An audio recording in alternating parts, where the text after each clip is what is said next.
오늘은 개인회생 신청 자격에 대해서 설명을 한번 해드리겠습니다. 지금 채무가 과중해서 개인회생을 신청하고 싶은데 내가 개인회생이 될 만한 요건인지 아닌지 궁금하신 분들 있잖아요. 그분들을 위해서 신청 요건을 압축을 해서 설명을 한번 드리겠습니다. 첫 번째는 소득이 있어야 됩니다. 개인회생 신청 자격에 여러 가지 요건이 필요한데요. 그 여러 가지 요건 중에서 굳이 딱 한 가지를 선택하라면 저는 소득이라고 말씀을 드리고 싶습니다. 개인회생이란 것은 분할해서 변제해준다는 조건이잖아요. 내가 채권자를 향해서 채무를 일시에 변제할 수 없으니까 분할해서 변제해주겠다고 했는데 소득이 없으면 뭘 어떻게 변제를 하겠습니까? 돈을 벌어야 변제를 해주는 것이지. 그러니까 개인회생은 채무자가 직업이 있고 소득이 있어야지 진행을 할 수가 있는 겁니다. 법원에서 만들어둔 직무편람이라는 규정을 보더라도 그 소득이 정규직이든 비정규직이든 알바든 현금 받는 일이든 파트타임이든 일당직이든 뭐라도 좋으니까 아무튼 소득이 존재하고 직업이 존재해야만 개인회생을 신청할 수가 있습니다. 자주 나오는 질문 중에 하나가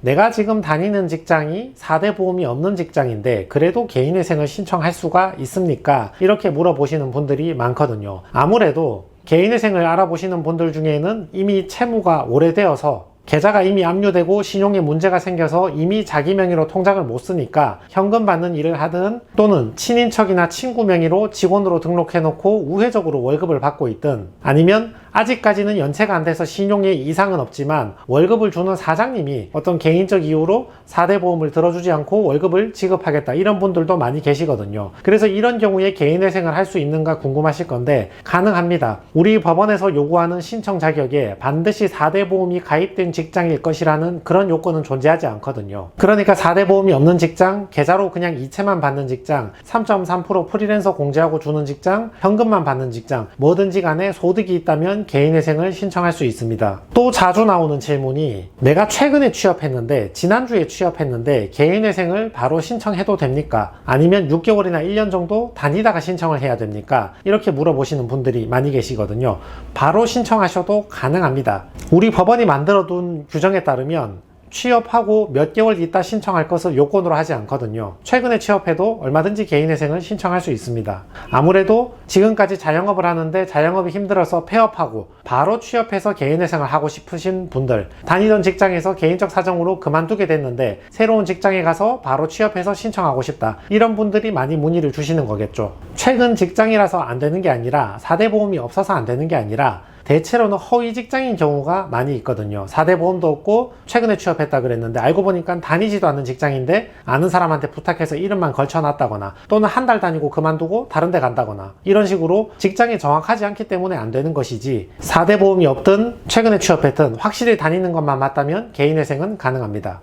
두 번째 신청 자격은 내가 가지고 있는 청산 가치 이상은 변제를 해야지 개인회생을 할 수 있습니다. 청산 가치가 뭐냐 하면 재산이라고 생각하시면 됩니다. 재산은 아닌데 재산하고 거의 똑같다고 생각하시면 되거든요. 재산이 뭐가 있죠? 내가 가지고 있는 예금, 적금, 그리고 보험을 해지했을 때 예상되는 환급금, 아파트, 빌라, 부동산, 토지, 자동차, 코인, 주식, 잔액 이런 것들이 전부 다 채무자의 재산이 되는 거죠. 내가 가지고 있는 이 재산 가치 이상을 변제를 해줘야지 통과할 수 있는 거죠. 약간 옛날 얘기를 좀 해보자면 근대법에서 파산이 먼저 생기고 그 다음에 개인회생이 생겼거든요. 원래 예전에 파산만 있을 때는 채무자의 재산이 1,000만 원 있고 채무가 1억이 있다 치면 이 사람이 개인 파산을 하면 1,000만 원을 채권자에게 나눠주고 그리고 자기 채무 1억은 탕감받게 되는 것이죠. 근데 그 뒤에 개인회생이라는 더 진보된 제도가 나와서 이 채무자가 열심히 일을 해서 채권자에게 변제를 해줄 것이고 채권자 입장에서도 그 변제를 받는 것이 더 유리하고 사회적으로도 채무자가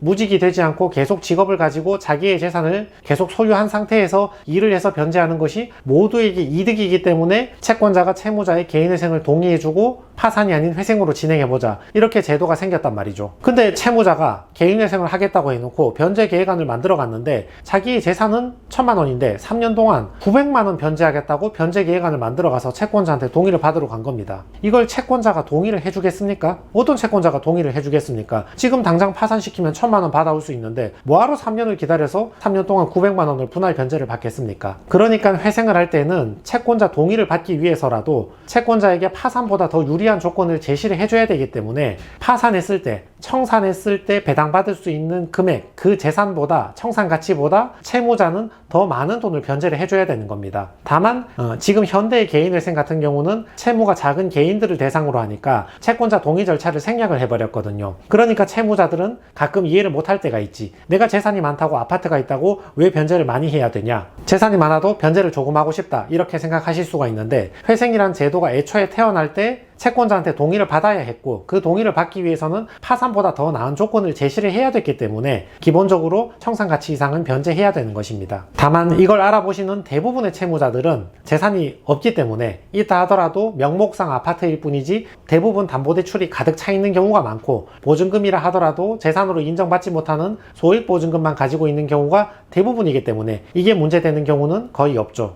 세 번째 신청 자격은 도박 탕진이 적어야 개인회생이 유리합니다. 토토나 도박이나 강원랜드나 과천 경마장이나 이런 데서 재산을 탕진하신 분들이 많이 있잖아요. 예를 들어서 1억을 빌려와서 1억을 도박이나 사치에 탕진을 해놓고, 그리고 내가 빌려온 1억은 탕감해달라, 이거를 쉽게 탕감해준다면 도덕적 해이의 문제도 있고 정의의 관점에서 봐도 맞지가 않고, 그러니까 법원에서는 도박이나 사치, 명품 이런 걸로 탕진해버린 돈은 청산가치에 반영하라는 명령을 내리는 것입니다. 방금 말씀드렸지만 청산가치 이상 변제를 해야 되니까 내가 탕진한 금액을 청산가치에 집어넣어 버리면 내 변제금은 더 커지는 것이죠. 법원의 기본적인 태도는 채무자께서 탕진하신 돈은 채무자가 그 이상은 변제하시라, 이런 태도가 되는 거죠. 그러니까 토토나 도박, 사치 이런 게 있을 수는 있지만, 있어도 통관할 수 있지만 너무 많으면 문제가 될 수 있다. 여기에 대해서는 두 가지 예외를 주의하셔야 되는데요. 첫 번째는 주식 코인입니다. 2015년이나 2016년 이럴 때만 해도 주식 코인으로 돈을 날리고 오시면 이거는 개인회생이 어렵습니다. 진행이 어렵습니다. 이렇게 말씀을 드렸는데, 우리 몇 년 전에 코로나 때 돈 많이 풀리면서 저금리 기조일 때 주식 코인이 급등을 했잖아요. 그 당시에 많은 청년들이 주식 코인 투자를 하다가 22년에 고금리 되면서 갑자기 급격하게 채무가 많이 늘어났죠. 이 젊은 청년층들을 구제해줄 필요성도 있고, 또 한편으로는 부동산 사업을 하다가 망하면 회생 파산이 가능한데, 똑같은 주식도 경제적 활동의 일환일 뿐인데 부동산은 되고 주식은 안 되고, 이것도 균형이 맞지 않다는 이유로 주식 코인으로 날린 돈은 청산가치에 반영하지 않고 그냥 개인회생을 해주겠다고 서울회생법원에서 제일 먼저 규정을 변경하였고, 그 다음에 2023년 6월부터는 수원회생법원, 부산회생법원도 서울처럼 청산가치에 반영하지 않고 통과시켜주는 것으로 규정을 바꾸게 되었습니다. 그 다음 예외는 청산가치가 너무 클 때 얘기입니다. 채무자가 한때 자영업이 잘 되니까, 돈이 좀 많았으니까 주식 코인으로 투자하다가 많이 날렸는데 그 뒤에 자영업도 힘들어지고 폐업하게 되고 어디 작은 월급으로 취업한 거죠. 근데 월급은 200밖에 안 되는데 내가 예전에 주식 코인으로 날린 거는 2억 3억이 넘어. 이런 경우에 2억 3억 탕진한 금액을 전액을 청산가치에 반영하게 되면 월급 200만으로 전액 변제가 힘들죠. 그래서 법원에서는 이론상 그냥 기각을 시켜버려도 되는데, 법원도 인정이란 게 있기 때문에 상당수의 많은 사건에서는 회생법원에서는 채무자가 어떻게든 회생을 통과할 수 있도록 청산가치를 좀 줄여가지고 채무자가 변제할 수 있는 만큼만 반영을 해서 통과시켜주는 경우가 상당수 많이 있거든요. 그러니까 도박 탕진이 너무 많다고 무조건 회생이 안 된다, 이렇게 생각하실 것은 아니니까 너무 걱정하지 마시기 바랍니다.